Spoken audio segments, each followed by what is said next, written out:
மேல அம்பேத்கர் அமர்ந்திருக்கிறபடியும் நேரு வந்து சாட்டையால அம்பேத்கர் அடிச்சு அரசியலமைப்பு சட்டத்தை விரைவுபடுத்துற மாதிரி அந்த கார்ட்டூன் வந்து விளக்கியிருக்கும். ஸோ அதை பத்தி ஏற்கனவே அந்த கார்ட்டூன் தொடர்பாக நான் நாடாளுமன்றத்தில் கேள்வி எழுப்பி இந்த கார்ட்டூன் படத்தை பாடப்புத்தகத்திலிருந்து அப்புறப்படுத்த வேண்டும் என்று குரல் கொடுத்தேன்.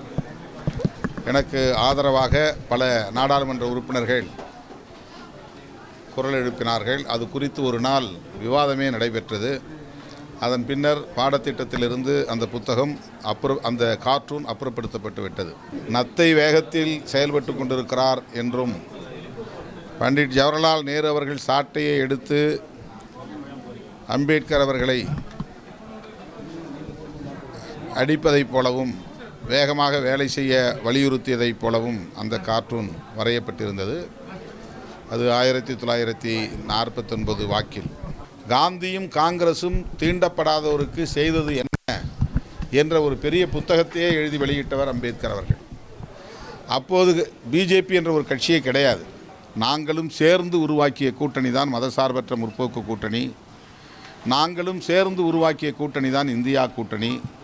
எனவே நாங்களே உருவாக்கிய கூட்டணியை நாங்கள் ஒருபோதும் சிதைப்பதற்கு சிதறடிப்பதற்கு துணை போக மாட்டோம், காரணமாக இருக்க மாட்டோம் என்று நான் பிரகடனம் செய்தேன். அதை அண்ணாமலை போன்றவர்களால் சகித்து கொள்ள முடியவில்லை. எதிர்பார்த்தது நடக்கவில்லையே என்கிற ஆதங்கத்தில் ஏதேதோ பேசுகிறார். நேரு வந்து சாட்டையால அம்பேத்கர் அடிச்சு அரசியலமைப்பு சட்டத்தை விரைவுபடுத்துற மாதிரி அந்த கார்ட்டூன் வந்து விளக்கியிருக்கும். ஸோ அதை பத்தி ஏற்கனவே அந்த கார்ட்டூன் தொடர்பாக நான் நாடாளுமன்றத்தில் கேள்வி எழுப்பி இந்த கார்ட்டூன் படத்தை பாடப்புத்தகத்திலிருந்து அப்புறப்படுத்த வேண்டும் என்று குரல் கொடுத்தேன். எனக்கு ஆதரவாக பல நாடாளுமன்ற உறுப்பினர்கள் குரல் எழுப்பினார்கள். அது குறித்து ஒரு நாள் விவாதமே நடைபெற்றது. அதன் பின்னர் பாடத்திட்டத்திலிருந்து அந்த புத்தகம் அந்த கார்ட்டூன் அப்புறப்படுத்தப்பட்டு விட்டது. புரட்சியாளர் அம்பேத்கர் அவர்கள் அரசமைப்பு சட்டத்தை எழுதுவதற்காக வரைவு கமிட்டியின் தலைவராக்கப்பட்டார். அந்த சட்டம் விரைவாக எழுதப்படவில்லை என்கிற குற்றச்சாட்டை எதிர்க்கட்சியினர் முன்வைத்தார்கள். அப்போது ஆங்கில நாளேடு ஒன்று அவரை விமர்சிக்கிற வகையில் நத்தை வேகத்தில் செயல்பட்டு கொண்டிருக்கிறார் என்றும் பண்டிட் ஜவஹர்லால் நேரு அவர்கள் சாட்டையை எடுத்து அம்பேத்கர் அவர்களை அடிப்பதைப் போலவும் வேகமாக வேலை செய்ய வலியுறுத்தியதைப் போலவும் அந்த கார்ட்டூன் வரையப்பட்டிருந்தது. அது 1949 வாக்கில். அதற்கு விளக்கமளித்து அரசியல் நிர்ணய சபையில் புரட்சியாளர் அம்பேத்கர் அவர்கள் பேசியிருக்கிறார். சில நாடுகள், அமெரிக்கா, ஆஸ்திரேலியா போன்ற நாடுகள் அவர்களின் சட்டத்தை, அரசமைப்பு சட்டத்தை எழுதுவதற்கு எவ்வளவு ஆண்டுகள் அல்லது நாட்கள் தேவைப்பட்டன என்பதையெல்லாம் எடுத்து சொல்லி கிட்டத்தட்ட 3 ஆண்டுகளில் இதை எழுதி முடித்திருக்கிறோம். இது காலதாமதம் இல்லை, ஆனால் வேண்டுமென்றே சிலர் அவ்வாறு கூறுகிறார்கள் என்பதற்கு விளக்கம் சொல்லியிருக்கிறார். இப்போது அதை பலர் எடுத்து அது காங்கிரஸ் செய்தது, அம்பேத்கரை அவமதித்தது என்கிற பொருளிலே பரப்புகிறார்கள். அது பாஜகவினர் காங்கிரஸுக்கு எதிராக பரப்பும் ஒரு செய்தி.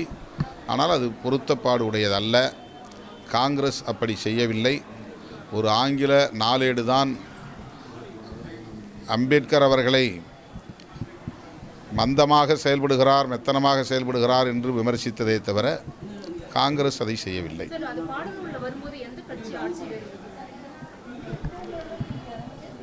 அப்போது யூபிஏ கவர்மெண்ட், காங்கிரஸ் ஆட்சி.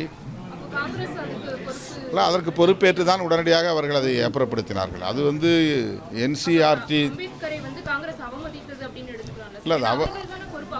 இல்லை, கார்ட்டூன் வரைந்த காலம் வேறு. அது ஒரு நாளேடு, ஆங்கில நாளேடு வெளியிட்டது. அந்த நாளேட்டுக்கு இருந்த கருத்து அது. அதை அரசமைப்பு சட்டத்தை பற்றி பாடப்புத்தகத்திலே எழுதுகிற போது இப்படியெல்லாம் கார்ட்டூன் அந்த காலத்தில் இருந்தது என்பதை மாணவர்களுக்கு எடுத்து காட்டினார்கள்.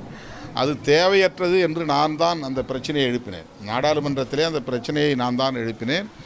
அதன் பிறகு அது விவாதத்திற்கு வந்து அரசு ஆணையிட்டு அது அப்புறப்படுத்தப்பட்டு விட்டது. அம்பேத்கரை வந்து இந்த மாதிரி அவமானப்படுத்திய காங்கிரஸ் கூட இன்னைக்கு கூட்டணியில் இருக்கிறது அம்பேத்கருக்கு வந்து அவமரியாதை இல்லையா? காங்கிரசுக்கும் புரட்சியாளர் அம்பேத்கர் அவர்களுக்கும் இருந்த முரண்பாடு என்பது கருத்தியல் முரண்பாடு அல்ல, கொள்கை கோட்பாட்டு முரண்பாடு அல்ல, அது அரசியல் முரண்பாடு, தேர்தல் முரண்பாடு. அம்பேத்கர் அவர்களை அவர்கள் ஆதரிக்க முடியாத அளவுக்கு, அரவணைக்க முடியாத அளவுக்கு காங்கிரஸையும் காந்தியடிகளையும் மிக கடுமையாக விமர்சித்தவர் புரட்சியாளர் அம்பேத்கர் அவர்கள். காந்தியும் காங்கிரஸும் தீண்டப்படாதவருக்கு செய்தது என்ன என்ற ஒரு பெரிய புத்தகத்தையே எழுதி வெளியிட்டவர் அம்பேத்கர் அவர்கள். அப்போது பிஜேபி என்ற ஒரு கட்சியே கிடையாது, இந்து மகாசபா என்கிற அமைப்பு இருந்தது, ஆர்எஸ்எஸ் அமைப்பு தோன்றிய காலம் அது. அப்போதெல்லாம் அவர்கள் பெரிய அளவிலே மக்களிடத்தில் செல்வாக்கு பெற்றவர்களாக இல்லை. இந்திய அளவில் ஒரே கட்சி காங்கிரஸ் கட்சி, ஒரே தலைவர் காந்தியடிகள் என்ற சூழலில் காந்தியடிகளையும் காங்கிரஸையும் புரட்சியாளர் அம்பேத்கர் அவர்கள் மூர்க்கமாக எதிர்த்தார் என்பது வரலாறு. ஆகவே தேர்தல் அடிப்படையில், அரசியல் முரண்பாடு அடிப்படையில் அவர்களுக்கு இடையிலே மோதல் இருந்தது, இடைவெளி இருந்தது. ஆனால் அம்பேத்கர் அவர்களுக்கு நினைவிடம் கட்டி பெருமை கொண்டாடுகிற அதே வேளையில், அவருடைய கனவுகளை தகர்க்கிற வேளையில், சிந்தனைகளை சிதறடிக்கக்கூடிய வேளையில் பாஜக ஈடுபட்டு வருகிறது. பாஜகவுக்கும் புரட்சியாளர் அம்பேத்கருக்கும் இருக்கிற முரண்பாடு என்பது கருத்தியல் முரண்பாடு. அவர் உருவாக்கிய அரசமைப்பு சட்டத்தை பொருட்படுத்தாமல் அதனை நீர்த்து போகச் செய்கிற அனைத்து வேலைகளையும் பாஜக செய்து கொண்டிருக்கிறது. எனவே தான் பாஜகவை நாம் எதிர்க்கிறோம், விமர்சிக்கிறோம். சார், அதே மாதிரி அண்ணாமலை பேசும்போது 200 இடங்கள்ல வந்து ஜெயிக்கும்னு சொல்றாங்க. ஆனால் 200 இடங்கள்லையும் திமுக கூட்டணி டெபாசிட் இழப்பாங்க. அதே மாதிரி திருமாவளவன் அவர்கள் வந்து கூட்டணியில் இருக்கணும் அப்படின்றதுக்காக திமுகவோட கேட்டுக்கிட்டு இருக்கக்கூடிய கிளிப்பிள்ளை மாதிரி இருக்காரு அப்படின்னு அவருடைய ஆதங்கம், அவர் எதிர்பார்த்தது நிறைவேறவில்லை. அவர்களுக்கெல்லாம் ஒரு நோக்கம் இருந்தது. திருமாவளவனை கடுமையாக விமர்சிப்பதன் மூலம் அவர் உணர்ச்சி வயப்பட்டு கூட்டணியை விட்டு வெளியேறுவார் என்று எதிர்பார்த்தார்கள். திமுகவோடு விடுதலை சிறுத்தைகள் உறவு வைத்திருக்கிறது என்பதை விட, திமுகவும் விடுதலை சிறுத்தைகளும் இன்ன பிற கட்சிகளும் சேர்ந்து ஒரு கூட்டணியில் இருக்கிறோம் என்பதுதான் சரியானது. நாங்களும் சேர்ந்து உருவாக்கிய கூட்டணி தான் மதசார்பற்ற முற்போக்கு கூட்டணி. நாங்களும் சேர்ந்து உருவாக்கிய கூட்டணி தான் இந்தியா கூட்டணி. எனவே நாங்களே உருவாக்கிய கூட்டணியை நாங்கள் ஒருபோதும் சிதைப்பதற்கு, சிதறடிப்பதற்கு துணை போக மாட்டோம், காரணமாக இருக்க மாட்டோம் என்று நான் பிரகடனம் செய்தேன். அதை அண்ணாமலை போன்றவர்களால் சகித்து கொள்ள முடியவில்லை. எதிர்பார்த்தது நடக்கவில்லையே என்கிற ஆதங்கத்தில் ஏதேதோ பேசுகிறார்.